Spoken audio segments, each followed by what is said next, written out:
Yeah, I'd say we had a tough time putting offense together today. A couple guys with good days, especially Adams.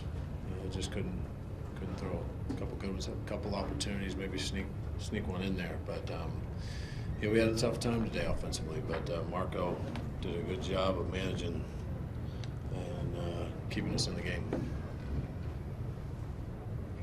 A little bit of a high wire act with the 7 hits and all the walks, but he kept the damage down. Yeah, I mean, it's impressive when you look at bottom line. You know, obviously he wasn't as efficient as he wanted to be. We had to get him out early, which didn't help the fact that we were really light in the pen. And but he kept us there and made good pitches when he had to. And you know, when you look at actually the first 4 runs that were scored were all 2-out ground balls. So when our guys needed to make pitches, they made pitches. Just had a few get through.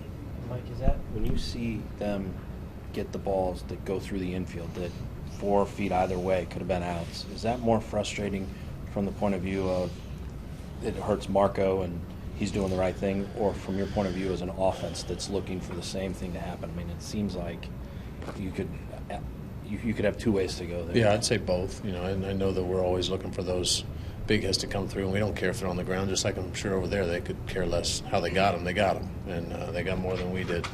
But I think just trying to evaluate what was really going on. Now, we had some hard outs too. I mean, we had some line drives of people and guys in the right spot defensively. But you know, when it really got down and the heat was turned up, I thought he and Nick as well, even though we put some runs on them, did a nice job of limiting the damage and trying to get guys on the ground, making quality pitches in the bottom of the zone. It did seem like Marco too had an approach early in the game that would allow him to go to his strengths that second time through. Yeah, he tried to. Yeah, but you know, I think still playing with that curveball and still trying to keep guys from sitting on one particular pitch. And he had his changeup going the second time through, and but that's something also you can't wait too long with, or we saw that he was in trouble right from the get-go in the first. So it is kind of a fine line when to try and conserve some of your stuff for the second or third time through the order. You got to get there, and that was an issue we had today. Was this a scheduled day off for Peralta to get him every game here from now on to the All-Star? Was there something up with him? No, we just talked a few days ago. I mean, he's, you know, guys like he and Yachty and Holly have been grinding pretty hard for us, and typically, you know, even we were able to pull that off yesterday. I think we would have probably seen a little different lineup. These guys want to be in there and try and take this series. And Johnny, I think we've had that noted here for a little while that today was going to be a day for him.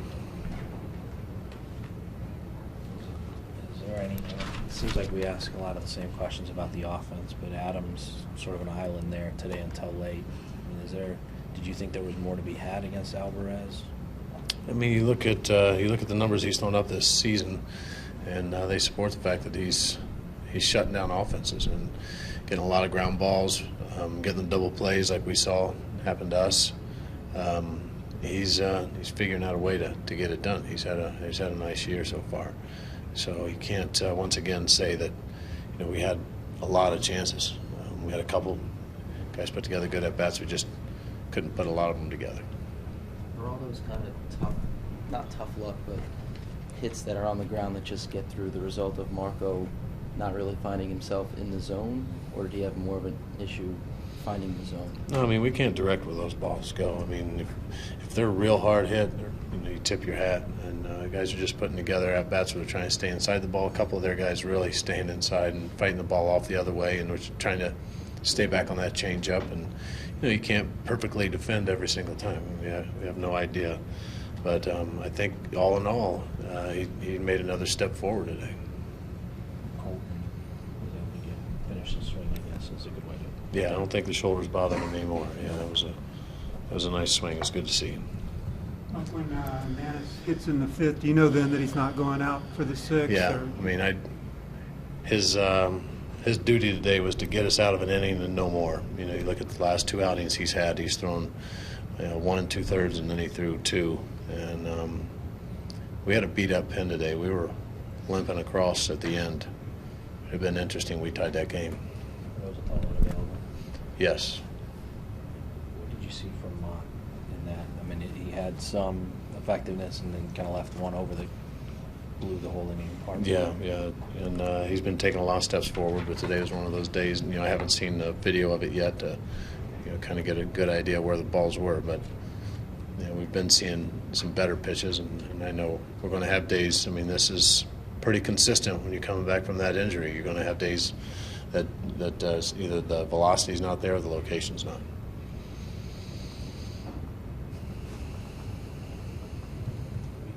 Just any thoughts about what Peter brought to him? I mean, when you look at having Colton and Jay, or Colton and Peter, the athleticism of the offense as a possibility, that is still kind of there to be tapped, or do you see the athleticism of the offense still there to be tapped for you guys?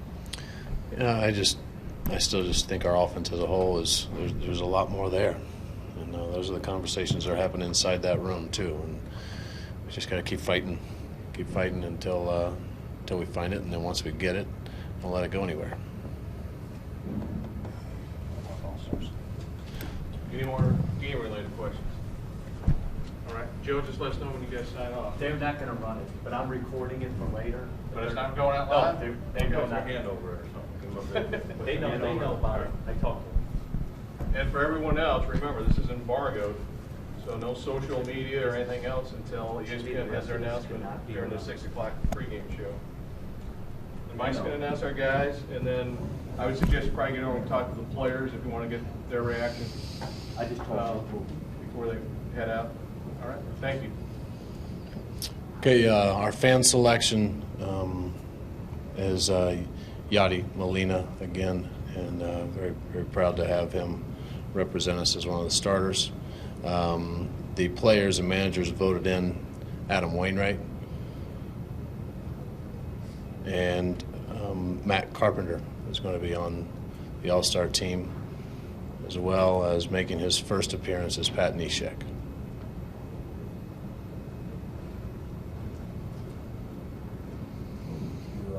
The obvious question, give some thought to having a battery out there for the first pitch in the game? Yeah, there's some thought to that, so we still have time. When do you expect to announce that? That won't be until, I believe, Monday, right before the day before the game. So a week from tomorrow. So I'll have to answer this question like 100 different ways between now and then, I'm sure. You just say yes. Yeah. With the addition of Neshek, can you share how that relates to bullpen heavy starters or traditional bullpen? How do you kind of go through that balance? I'd say it's very comparable to what you've seen in the past. We've got quite a few starters represented and some relievers, and I believe Pat's had the kind of year, and I think most people watching the game closely would agree. And I think it's a great story to go along with that. But his numbers alone make him worthy of being on this team. Happy for him. How does the new format and the notion that it counts allow for you to make that? Do you think, when you were playing in the game, do you think the All-Star game could had an opening for a guy like that? I don't know the answer to that. To me, I think guys were kind of going at it like it meant something anyhow. I mean, there's a lot of pride on the line, and you're going out playing the game. Now, how they managed it, I know that maybe looked at a little bit different instead of just throwing guys in to throw them in. I mean, you got to think about how this thing could go longer, and we have to schedule things to be prepared for that. But to me, it's an opportunity to honor the guys who've stood out, and Pat Neshek, as well as the rest of the guys, have stood out this season so far. Mike, you mentioned the story from Neshek, how happy that he had an opportunity as he put himself into putting together a remarkable year to be in this position. Yeah, he should be proud of himself and his family, and people know him well, and just the opportunity to walk in here having to make a team and nothing guaranteed, and he comes in and earns a spot and continues to build the confidence of everyone around here, and then be able to be a guy that we want in a big situation. And thinking about the potential in this game, getting into a big spot to come out and help us late in the game, I think that's it's a no-brainer. These are guys that I'd love to have on the field. You were reaching out to those external sources you mentioned the other day. Were they ones who were saying, look, Neshek, Carpenter, you've got to pick them. These are guys that belong on the team? I just kind of went through the whole roster and talking to people on the baseball side, on the analytics side, and just trying to get as much information as possible and making sure we're trying to do the right thing. Was Carpenter your pick, or was that the manager's player's vote, or was that your? It was not a fan vote or the player pick. Carpenter's versatility, how much does that play into him being? It does. valuable? It does play in. Yeah, being able to play 2 spots on the infield, possibly a 3rd spot in the infield, and also in the outfield. How much was that also related to what he gave you last year? I mean, did you see this as a nod from him? Yeah, trying not to do too much of that. I mean, just watching what he's done this year, and it depends where you put your weight statistically. But to me, honored to be able to put him on this team. How'd you view their third baseman on the other end? He's very strong. Yeah, without going into defending every guy in the league, there's a number of guys who have deserving numbers and have had incredible seasons and are also incredible stories. And I'll tell you, I believe Casey McGee's had an incredible season so far. And I was fortunate enough to be able to talk to him this morning and tell him that it's something to definitely he should be proud of, and it's a shame that we can't have an unlimited roster, or at least a larger one, to include everybody that's deserving, because he's absolutely on that list.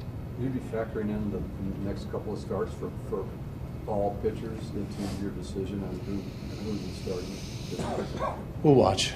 Yeah, we already kind of have an idea. I mean, that we have to be aware of the guys, especially that are throwing on Sunday. I've already talked to some other managers in the league, and I think we have a pretty good feel so far. Did you talk to Casey on the phone, or did you actually? I saw him on the field. Yeah, he's a class act. He's a class act. We haven't seen the whole roster, but can you share what the most difficult decisions were for you at this position specifically? Or I would say that there's a group of position players that will be announced going up for the fan vote that all of them in their own right have had very good seasons and once again are worthy of being on an all-star team. I'd say that starting pitchers, there was a large clump of guys that were all very similar, all having very, very good years and making it a tough decision, and probably will continue to be that way as we find out more about Sunday starters, and there's still more decisions to be made. And hopefully health doesn't come into an issue and all these guys stay healthy. We'd like to have them all be able to be acknowledged, and hopefully that doesn't come up, but there still will be probably a couple other decisions to be made. Mike, can you describe what that setting was like when you went into the clubhouse and had the meeting today to tell them? Was it similar to last year or to previous years? Yeah, very similar. I would say, not a big surprise with Yachty. Guys have been watching the counts and realized he was close. Wainwright, I think they believed in the fairness of this game to point out the fact that he'd be ready to go. And I know they were very happy for Carp as his name was announced, but it hit a different level of volume when I announced Pat. And his response was priceless. I mean, you could just see he was astonished, I think, in part, even though it's been a lot of conversation. I think just the reality that that's something that he's accomplished. And, you look at everybody's individual trail that they're on to get here, and some of the adversity that guys go through makes something like this even sweeter. And once again, though, completely deserved. And I don't think anybody's going to argue that.